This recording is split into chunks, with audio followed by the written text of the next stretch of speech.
So, hello everybody. It's thanks a lot for this invitation, and it's a pleasure for me to introduce my friend Takasaki Shizawa. Takasaki Shizawa, it is a specialist. He's an illuminated surgeon. He knows very well this technology and fluorescence. So he will show us during this webinar what is the level, the state of the art in the field of liver surgery and fluorescence. So, Takasaki. Okay. Yeah, thank you for your introduction, and I'm really happy to be here with Eric to moderate this session, focusing on the use of fluorescence imaging in liver surgery. So I'd like to show you some introduction with the use of video and PowerPoint slide. And after that, we are going to move on to the discussion with Eric and attendees. So let me share the presentation file, Alex. Please give me a right the co-host of this session. Alexandra, you need to modify the... Yes, it's okay now. Okay. Okay. Can you see the slide now? Yeah. Yeah. So let's start. So as you know, we can use ICG fluorescence imaging in hepatobiliary surgery for cholangiography and tumor localization and hepatic segmentation.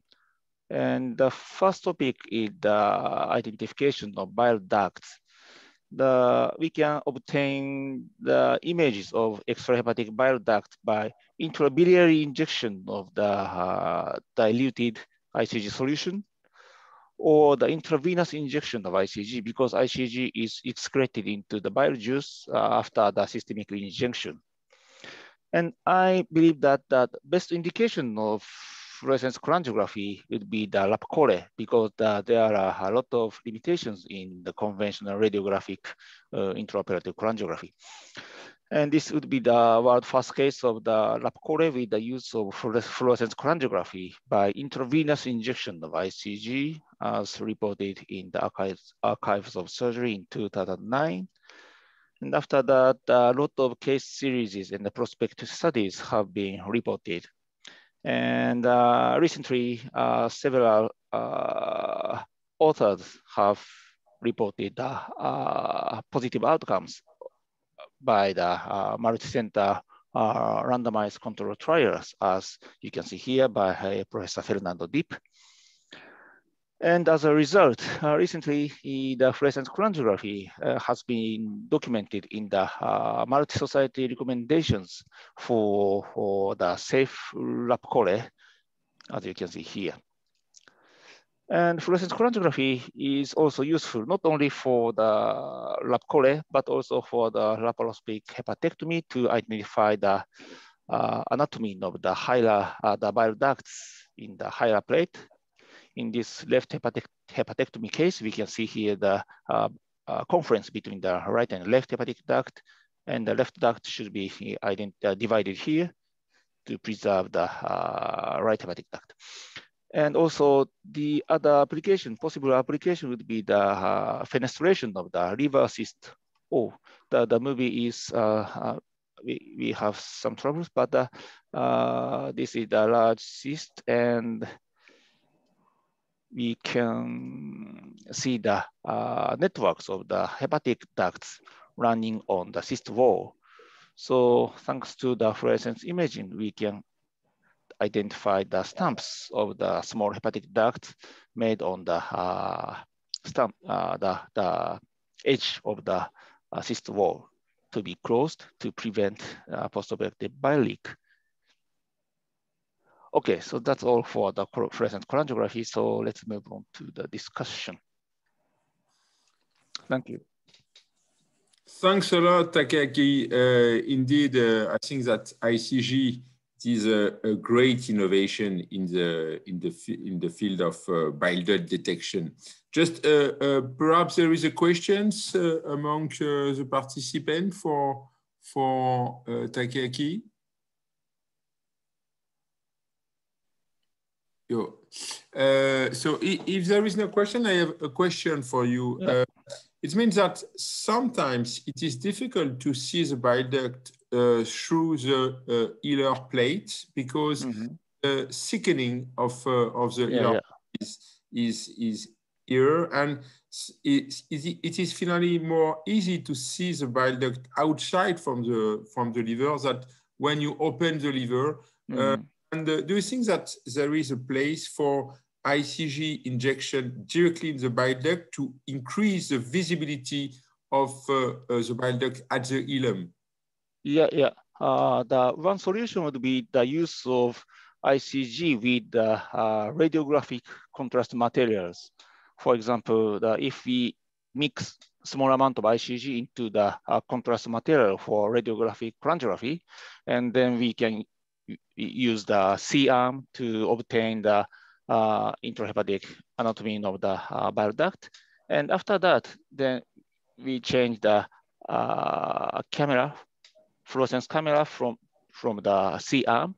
Then we can confirm the in situ location of the bile duct on the hilar plate. Of course, it depends on the thickness of the connective tissues, and the fluorescence signals of ICG is limited up to 5 millimeter or so. So if the hilar plate is covered with the hepatic parenchyma, it makes it difficult to visualize the anatomy. But if the hilar plate is completely exposed and we can illuminate the hilar plate just above the hilar plate, then usually we can detect the branching pattern of the hepatic duct. Yeah, absolutely. And there is perhaps a question from the audience. What is the longest interval between injection and imaging? It is a question from Robert from Miami, Florida. What is the ICG injection and imaging? It's a very important question. Yes. So the most important factor to obtain the good fluorescence cholangiography images is to reduce the background signals.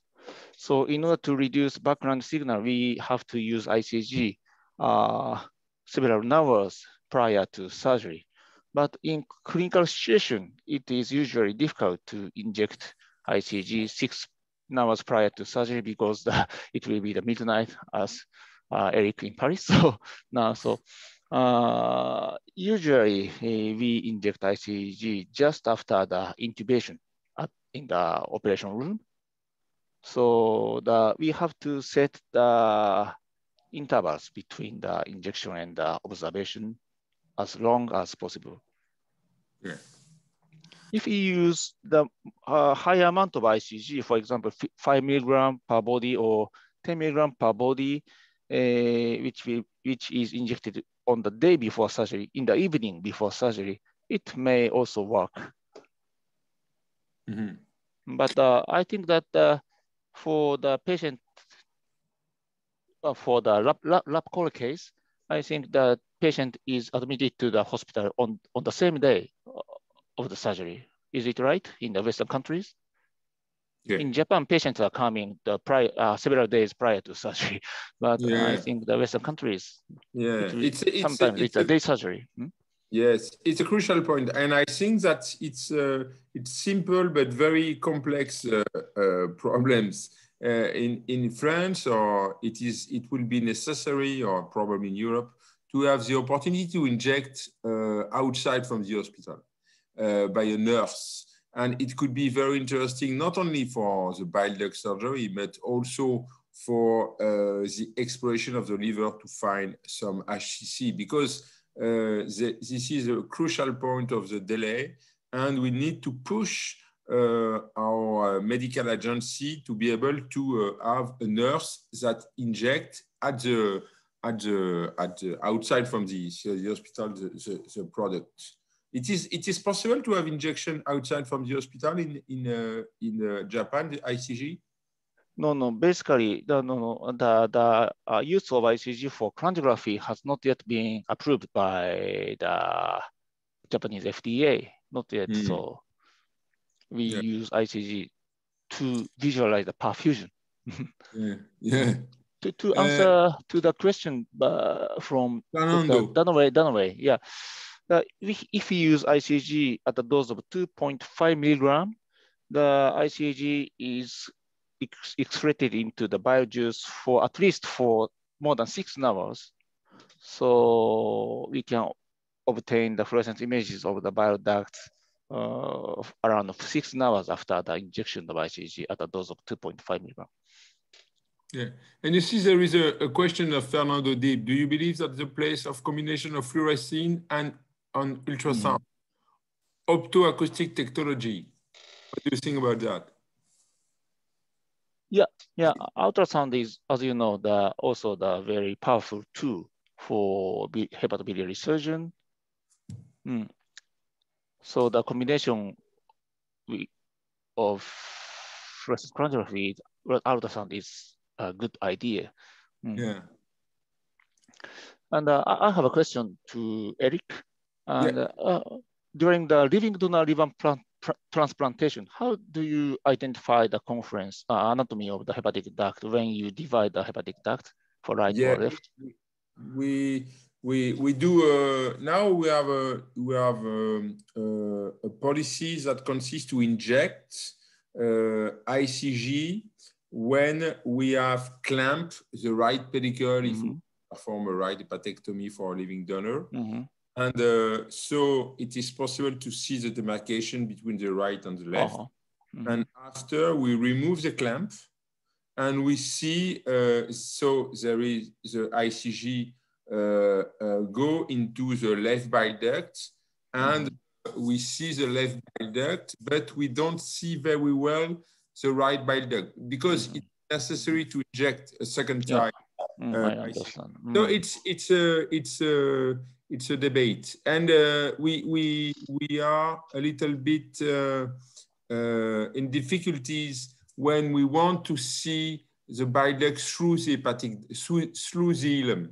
I think it's a crucial point to be able to have enough fluorescence to see through the thickening of the hilar plate. It is possible to see low on the low part, but when we are at the upper part, it's difficult. So probably could be interesting also to inject directly into the bile duct dilated ICG to have better fluorescence. But I don't know what is your opinion. You when you do a living donor, you use ICG by injection or through the bile duct? I would like to use the intrabiliary injection of ICG, but recently my boss, doesn't use ICG fluorescence for the donor surgery. And do you use preoperative cholangiography for donors? Preoperative? No, during MRCP the surgery, or? No. We have a RMI, we have a RMI, and we don't do a RCP. We have a RMI. And we use ICG when we cut the bile duct. Okay. I think that it is interesting, but it is not enough to see very well the bile duct.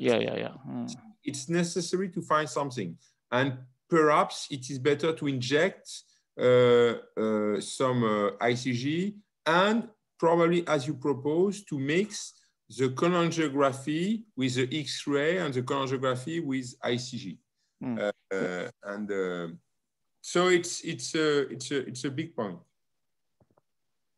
I feel that the risk of bile duct injury for donor is higher for left liver graft than the right liver graft because some donors have a posterior branch draining into the left duct. So we have to identify this kind of the branching pattern by radiography or ICG or housing. In Japan, we are using the preoperative MRCP, so we can estimate this kind of anomaly preoperatively. We do that also, but the problem is when you open the liver, the resistance of the hilar plate is not the same because so it is very important to have the possibility to see the bile duct when you need to cut the bile duct. I agree with you. It is interesting to have ICG because of that, because it is easy to think, to see, because you have seen that there is an abnormality, but where we want to cut, it is necessary to have a ICG, I think. But ICG is not enough only by intravenous injection. So yes. ICG into the bile duct could be interesting. Yes, it's better in terms of the contrast between the bile duct and the background. Yeah. And the problem is, if you have injected ICG to make the difference between the right and the left, you have a background with ICG, so it is difficult to see the bile duct. So for me, I think this is not absolutely a solved problem. We need to find something, probably, and you know, there is some stent with a hyper. You have seen that in the. I know this kind of stent for the urinary tract. But I've never seen the use of this kind of stent to the bile duct. Okay, so probably you want to show us some slide about the detection of the tumor. Okay. So I'll share my slide again. Can you see that slide? Okay. Yeah. Okay, so let's move on to the second application of ICG-fluorescence imaging, the cancer localization. During the development of fluorescence cholangiography, I incidentally found that the liver tumor shows strong fluorescence signals from before intraoperative intrabiliary injection of ICG for cholangiography. And I estimated that the tumor showed fluorescence signals, probably because of the preoperative systemic injection of ICG, because in our department, all patients had undergone preoperative ICG retention test for the evaluation of liver function at a dose of 0.5 milligram per kilo. And in fact, on the cut surfaces of the resected specimen, most of the well or moderately differentiated hepatocellular carcinoma showed cancerous fluorescence signals, as you can see here in this slide. In contrast, in poorly differentiated hepatocellular carcinoma and also liver mets from the colorectal cancer or gastric cancer showed ring-type fluorescence, ring-like fluorescence signals like this. And after some basic studies, we revealed that the HCC with kind of well or moderately differentiated status, the ICG can take up into cancer cells, but there are biliary excretion disorders. So as a result, ICG is retained into the cancer cells. But in contrast, in poorly differentiated HCC and adenocarcinoma, the ICG cannot be taken up into cancer cells, but retains outside of the tumor because there are stasis of the bile juice, so leading to this kind of ring-like fluorescence signals. And the Professor Vermeyer's group in Netherlands also identified that there are a lot of immature hepatocytes with delayed biliary excretion that may be also associated with this ring-like accumulation of ICG and bile juice. But anyway, we can identify the location of the liver cancers irrespective of the fluorescence patterns if we use ICG, inject ICG preoperatively. In our previous series, the ICG was administered within 2 weeks prior to surgery. And this is the case of the open liver surgery. And this is the main tumor, HCC. And there are a lot of intrahepatic metastases surrounding the tumor. This technique is very easy. Only we have to do is just to inject ICG before surgery and prepare the near-infrared light camera system during surgery. And the sensitivity is very high, higher than 90% for subcapsular tumors. And this technique has also has limitations in the relatively high false positive rate and limited tissue permeability up to 8 millimeters. But I believe that this technique is still useful, especially for laparoscopic surgery or robotic surgery, because surgeons cannot palpate the hepatic surfaces to confirm the exact location of subcapsular tumor. For example, this is the case of the liver met. We can see here the subcapsular tumor located in segment 4. And the other advantage of this technique is that we can use fluorescence imaging not only from hepatic surfaces prior to transection, but also from the raw surfaces of the liver during hepatic transection. In this case, we are going to preserve this S4 inferior branch, and the fluorescence imaging is used to confirm the location of the tumor.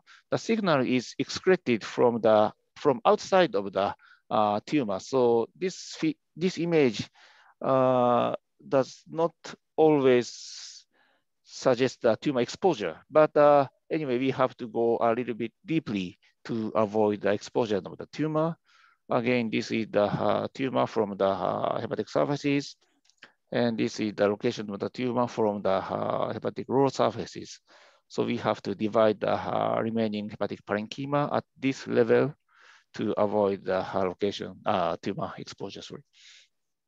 State after the wedge resection. This is another case of the enucleation of hepatocellular carcinoma developed on the really cirrhotic liver.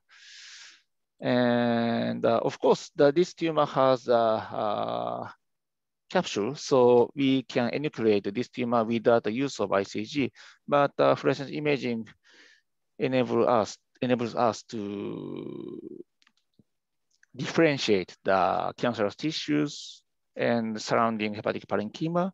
So we divided the small vessels bridging the liver and the tumor. This is the largest branch, and the enucleation is completed. This is the cut surfaces of the respective specimen. This is the moderately differentiated hepatocellular carcinoma, so we can confirm the cancerous fluorescence signals emitted from inside of the tumor. In our previous series, the fluorescence imaging can detect the identifiability is 87%, and this series included 4 tumors which could not be identified without the use of fluorescence imaging because these tumors are too small to be detected by even with the use of contrast enhanced ultrasound. Yes, that's all for the cancer localization. Thank you. Yes, thanks a lot, Takeaki. Yes, indeed, it is one of the main interests of this technique is to be able to detect new nodules at the surface of the liver. But I think it's very important to explain to everybody that it's not only to see something, it is to see something with the ICG, to confirm something with the echograph, and sometimes to be able to palpate something with the tip of the instrument. I think it's really important because if you check only with ICG, there is a less specificity and you could remove some false positive. You agree with that? Yeah, I completely agree with you. So if when we detect new lesions without preoperative diagnosis, we have to use ultrasound or reviewing the preoperative images to confirm the malignancy. After that, we may additionally remove these new tumors. Yeah, and have you? Because I think it's interesting also to check if there is some tissue outside from the liver. What do you think about the interest of ICG to detect some lymph node invasions of HCC? And do you lymph think? node. Yes, lymph nodes, because sometimes in my experiences, I have operated one day a patient with injection of ICG the day before the surgery. And when I operate the patient, I have seen ICG into the lymph nodes. So I see this is metastasis, and I stopped the surgery because I have seen ICG into the lymph nodes. And finally, it is not positive lymph node. So, do you think it is interesting to use ICG to detect some lymph node invasion or peritoneal carcinomatosis? Yeah, I think this technique is effective for detection of distant metastasis from HCC, differentiated type HCC, because if we detect ICG signals, it means that there are bile juice, and no other tissues outside of the liver with the bile duct production ability. So if we detect the fluorescent signal during the surgery for HCC, there may be metastasis from the prior main tumor. So this technique is useful to detect lymph node mets and the dissemination after radiofrequency ablation for HCC. But this ICG is not specific to the adenocarcinoma. So we need another new fluorescence dye specific to the adenocarcinoma to use this kind of technique for the resection of the colorectal liver mets or some other kind of pathology of liver cancer. Yeah. And what about ICG and benign lesion? It means focal nodular hyperplasia, adenoma. What is the aspect? Yeah, it depends on the biliary stasis around the tumor or inside of the tumor. For example, I think we can use this technique for the detection of the dysplastic nodule or adenoma, because these tissues have the portal uptake function. And I think that biliary excretion from the neoplastic tissues will be delayed as compared with the surrounding background normal hepatic parenchyma. So we can see the questions. Absolutely. There is a question from Robert. Have you ever used this technique to detect metastasis of the pancreatic cancer? Yeah, I myself have not yet used this technique for the detection of occult metastasis for pancreatic cancer, but some authors have reported the use of ICG fluorescence imaging by preoperative injection of ICG for identification of occult pancreatic cancer. And they reported that if we can see something during resection of pancreatic cancer, these patients has had a higher risk of postoperative recurrence, even if the metastasis is confirmed by pathological evaluation because of the too tiny liver mets. So I think this will be the possible application of ICG fluorescence imaging, because it's very critical to detect the occult liver mets for the curative resection of the pancreatic cancer. Yeah, absolutely. And there is a question from Judith Bertrand. It's a question about the interest of intraoperative ultrasound on ICG. It means, do you see some difference between the use and the ICG, or you consider only use or only ICG? It's a question about the specificity of these techniques. You don't detect anything. How you do it? Yeah. In clinical practice, I use ICG for fluorescence imaging prior to the ultrasound to check the status of the liver after the mobilization of the liver. Then I use ultrasound for the identification, understanding of the intrahepatic relationships between the tumor and vessels. And I don't use ICG fluorescence imaging for the estimation of the pathology, the extent of the differentiation, because we will remove these tumors regardless of the differentiation of the tumor. Yeah. But I see it's because in my experiences, it could be interesting to consider the pattern of fluorescence to modify perhaps the margin of the resection.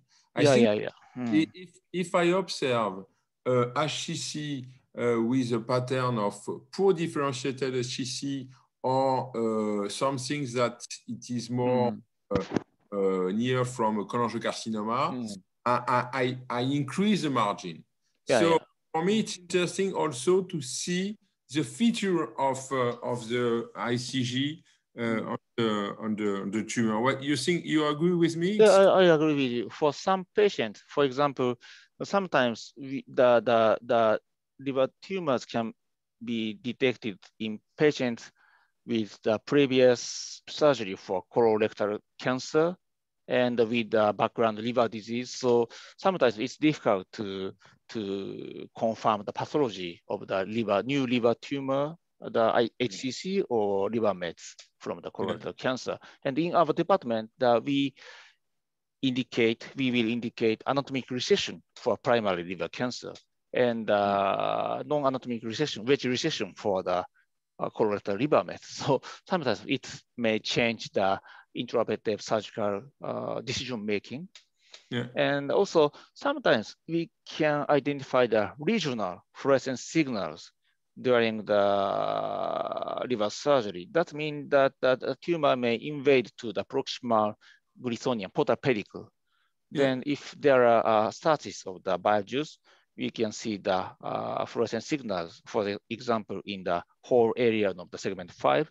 That means that the tumor may invade to the proximal side of the portal pedicle. Then we may have to extend the recession margin, recession area to obtain the R0 resection. Yeah, absolutely. I agree with you. And I do exactly the same. So I think it's perhaps also interesting to use ICG to perform an unsaid reality liver surgery, because in my departments we do a lot of new things in the digital and surgery, and we will use ICG to be able to have the opportunity to put the unsaid reality on the reality. Do you have any experiences on that? Augmented reality? Yes, I myself not. Yes. I think it's a very good idea, but I feel that there are it's still difficult to adjust the exact angle or something, because the liver is soft and it's very difficult to follow the intraoperative movement of the liver. But for the young surgeons and the beginners, this kind of technique is very, I think that Eric, you don't need this kind of augmented reality, right? I don't need, but now I don't know it is in Japan, but in France, you know, the residents are less and less at the operating room, so it is sometimes difficult to have enough experiences to be able to recognize and to analyze the liver anatomy with the deformation of the liver, and it could be useful for young patient to have helps because of digital imaging and something like that. It is when you are younger, it is for us it is not difficult because there is no possibility to have that, but now it is possible to have that. So we need to consider that. Yeah, I agree. Okay, perhaps there is another questions or. of the colorectal we have a question. Yeah. chemotherapy. In fact, yeah, there is a question about chemo and ICG. Yeah, I think that the possible application of ICG fluorescence imaging to detect the very small regions after really effective preoperative chemotherapy. So I don't know the exact reason, but this technique can detect the very small changes in the biliary excretion. So sometimes we may encounter difficulties in identifying the very small lesions after preoperative chemo, but even for these patients, the ICG fluorescence imaging sometimes can detect the location of the tumor. This technique is very effective for the estimate the location of the tumor. If the tumor is located just beneath the liver surfaces, the identification of the small tumor very deep inside of the liver is difficult. Yeah, I think it's to summarize, the ultrasound is very interesting for the deeper part of the liver. Yeah. ICG for the surface. It is not possible to see something with ICG into the liver. But sometimes when you have cut the liver, it is possible to check the raw surface of the parenchyma, because sometimes you are able to see a metastasis you have missed during the surgery. So I think it's interesting when you operate a patient with a lot of metastasis to check if there is nothing in the parenchyma at the end of hepatectomy. In my experiences, one time I've discovered lesions into the liver because there is a lot of lesion, and we are very near from a tumor. And it could be interesting also when you have a patient with metastasis that disappear due to chemotherapy, because sometimes you see nothing, and with ICG you are able to see a spot with a ring, and this is a scare that are associated with a metastasis that disappear with chemo. You agree with that? Yeah. Okay. My friend, you have a last topic or not? Yeah. Yeah. Okay. Okay, so just a moment, please. Okay, how about that? Can you see? Okay. So to respond to the question from Rodrigo, this is a case of the liver mets after the really effective preoperative chemotherapy.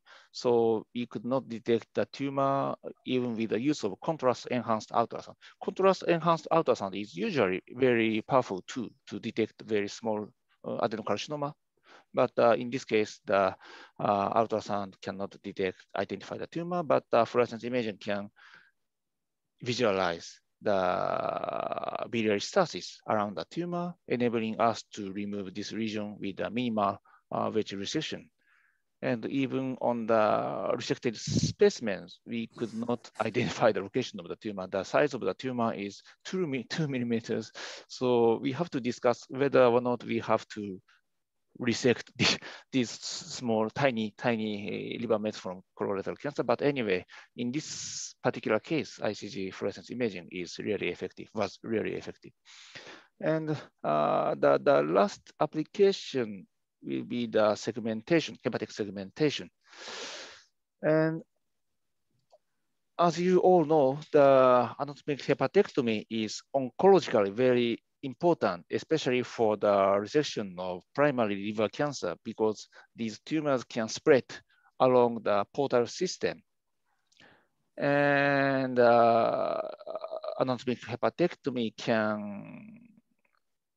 is associated with favorable post-operative outcomes as compared with patients with non-anatomic hepatectomy. A lot of surgeons have revealed this kind of the outcomes. And conventionally, the hepatic boundaries of hepatic segment is identified by the Makuuchi's conventional Makuuchi's dye staining technique. That is, the portal branch is punctured by a long needle under the ultrasound guidance, and indigo calmine is injected into the portal branch to change the color of the target hepatic segment in blue.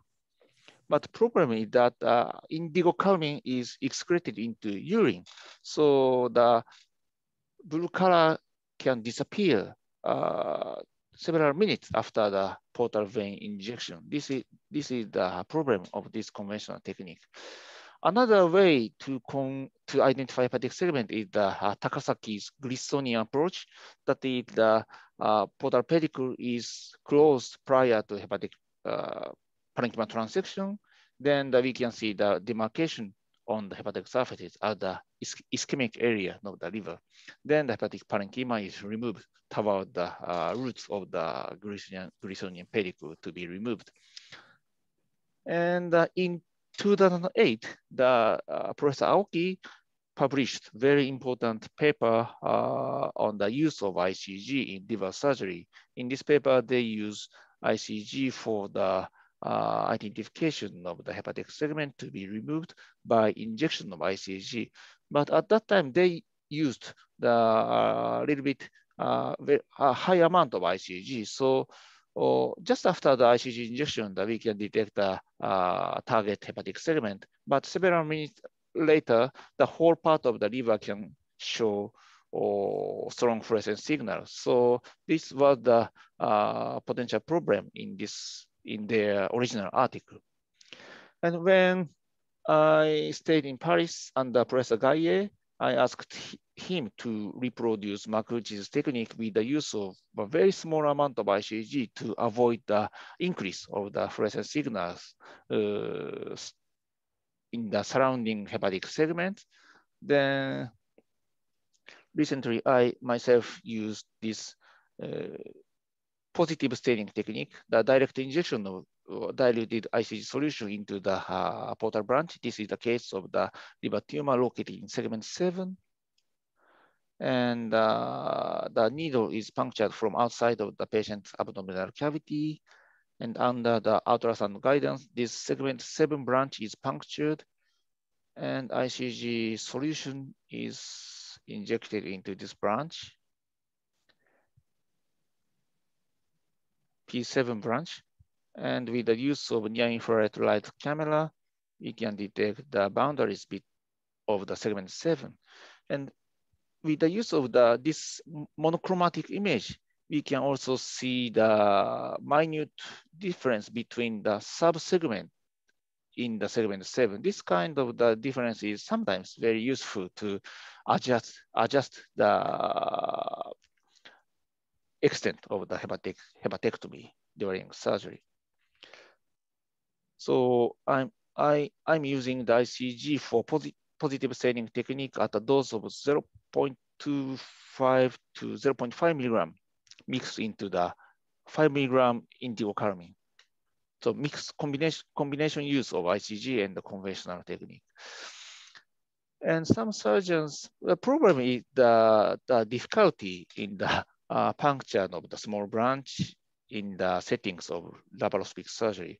So some surgeons try to increase the feasibility of this technique. For example, the Professor Aoki's group punctured the portal branch from outside of the patient abdominal cavity at the OR prior to insufflation. So we can puncture the portal branch as like a PTBD procedure. But if the root of the Grisonian cyst is accessible, the negative staining technique is basically easier than the positive staining technique.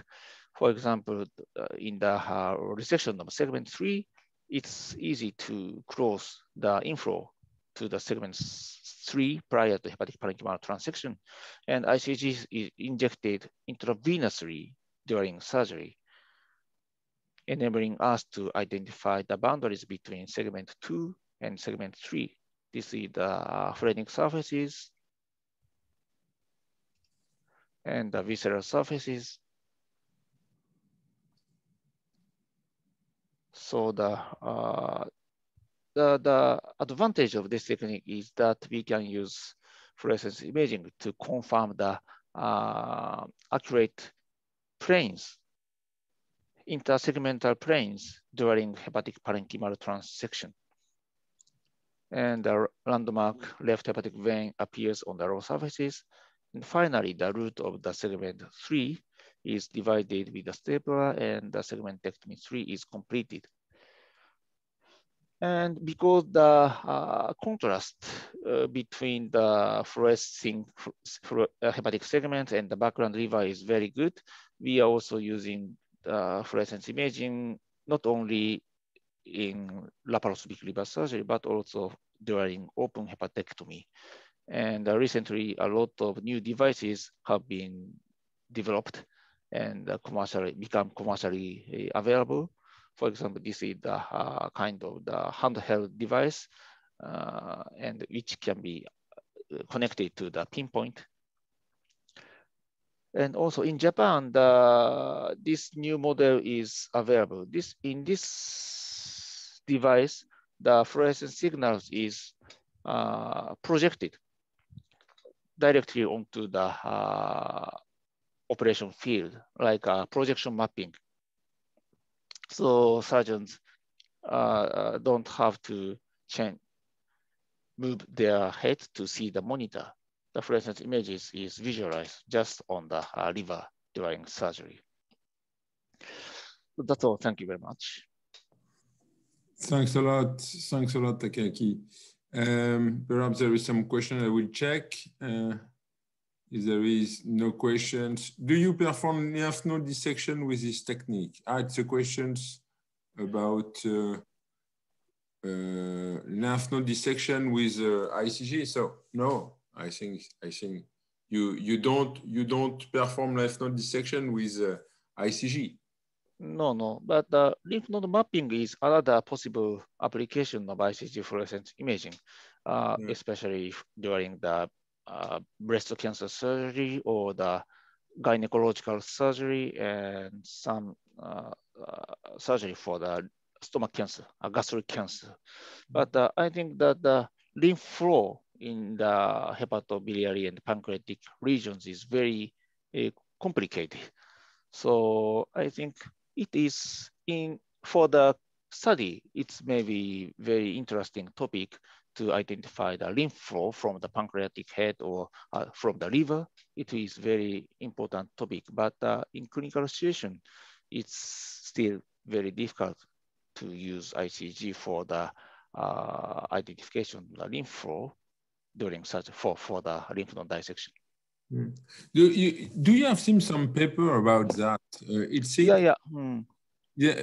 What about the possibility to inject ICG near from a cholangiocarcinoma, as an example, to see if there is a possibility to have a mapping of the lymph node? There is some paper about that. Yeah. There's some papers available. Yeah. And there is something interesting to do, or there is something to explore.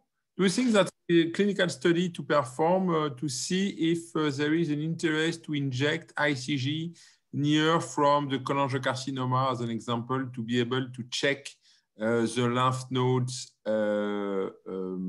invasion?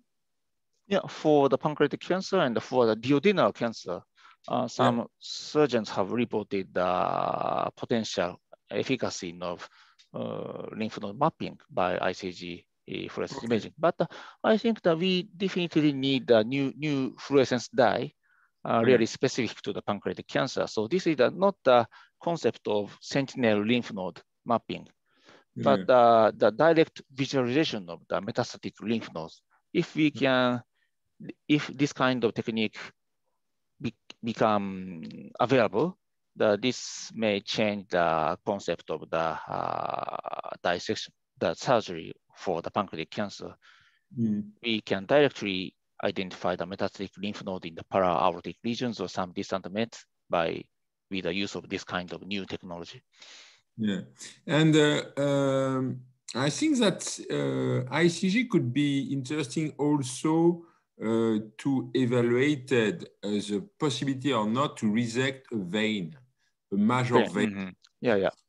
If you have, as an example, a doubt concerning the possibility to remove the right hepatic vein to perform a resection of the segment 7 and segment 8, you need to check the parenchyma opacification after right hepatic vein clamping and ICG injection intraoperatively. You have do that also?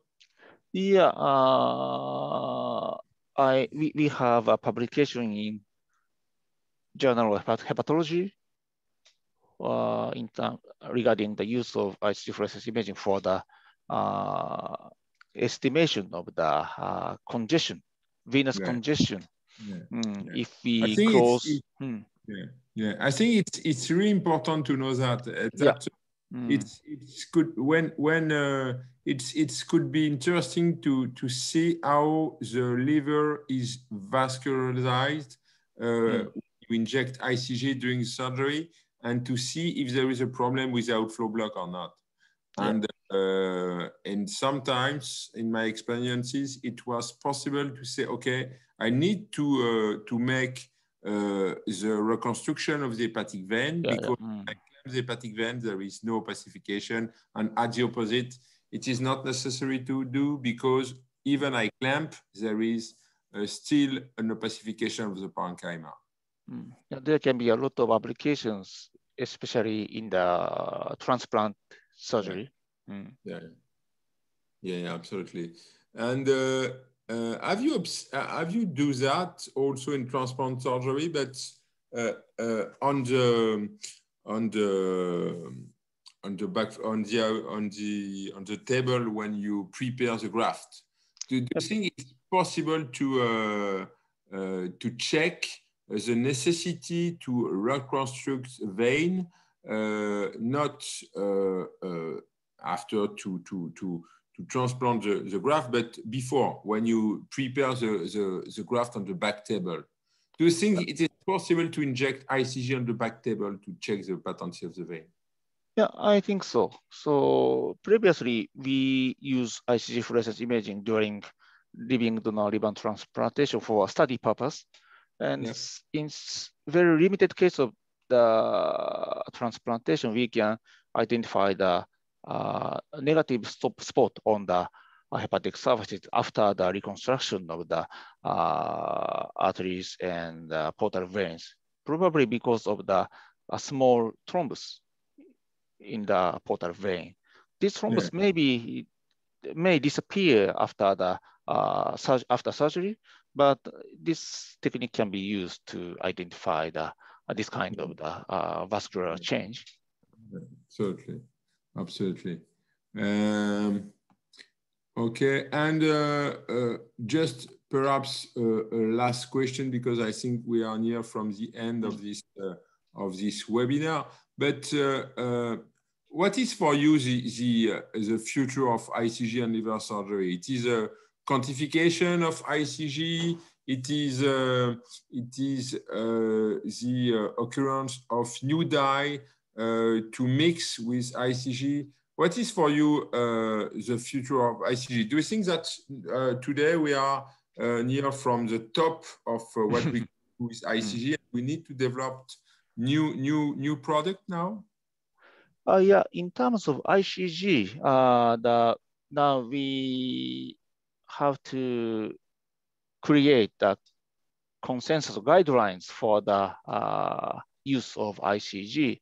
And we also need a lot more and more publications from the surgeons from all over the world, especially for evaluate the efficacy of ICG fluorescence imaging in the how this technique can change surgical procedures. This point is very important. And I think that in near future, the new fluorescence dye will become available, and this dye will be very specific to the cancer. So this new technique can solve the problem of ICG, the high false positive rate of ICG for tumor localization. And also the accumulation of this kind of dye in the cancer. This phenomenon can be used not only for diagnosis, but also for treatment. So in near future, we may use this kind of fluorophores not only for diagnosis, but also the subsequent treatment, like a photodynamic treatment. So some researchers and surgeons may call this kind of strategy the theranostics, the sequence of the diagnosis and the treatment. Absolutely. Absolutely, we have seen a lot to do with ICG in the future, and I'm absolutely agree with you. It is not only one dye, probably there is other dye, and perhaps also different type of imaging, because there is now multispectral imaging. And probably it could be interesting to have also a different way to use image, to use the light, and not only with near wavelengths that we use today. So I think it's time to close the discussion now.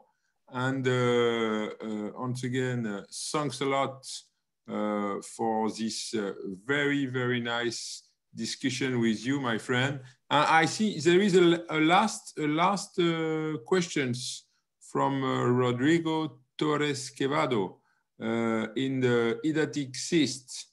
Do you have any experiences with cholangiogidatidosis?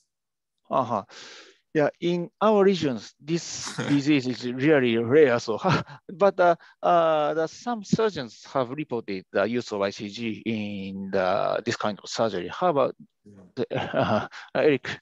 What do you think? Yes, I think it could be it's a good way to see if there is some communications between the bile duct and the cyst. Yeah, as you know, it is very important to when we operate a patient with liver with an idiatic cyst, to see if there is or not a bile duct communications with the cyst. And it is very easy to inject ICG before the surgery and to check with the camera if there is some fluorescence into the cyst or not. If there is fluorescence into the cyst, it means that there is bile duct communications. So you need to be very, very cautious with your surgery. And it is finally relatively near that with what you observe with your liver cyst. The video where you show that you are able to see the small bile duct during the surgery. It is the same. It is interesting because you are able to see the bile duct communication with ICG. So it is interesting. It's interesting to do that also in this application. Okay, so once again, thanks a lot to ISFGS to give us the opportunity of this webinar. And it is really very cool to discuss with my friend Takasaki about ICG. And I hope that it will be possible to discuss with him without a webcam in the next future. And we have a lot to think. We have a lot thing to do in this technology, and we need to push. We need to continue. But more and more, there is a lot of surgeons in the world that use ICG, especially in liver surgery. So thanks to you, my friend, you are very near to the success of this technology. Yeah? Yep. Thank you all for joining us today. Thank you. Thanks a lot. Bye. See you.